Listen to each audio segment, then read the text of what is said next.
Homilador bo'lish, bola ko'tarish erkaklar uchun ish hisoblanmaydi. Biroz og'riqqa chidash xolos.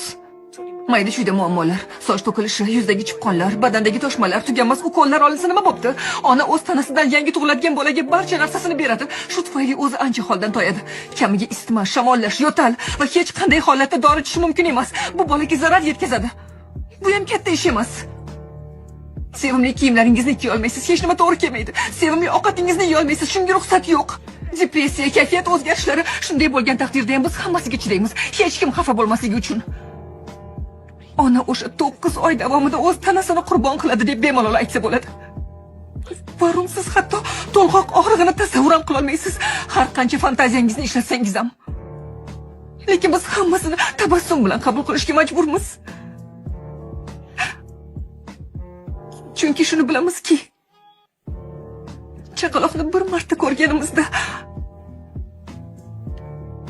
hammasi shunga arzishini. Ammo erkakning homiladorlik davridagi hissasi qay darajada bo'ladi? Onda sondagina, azizam, men keldimmi?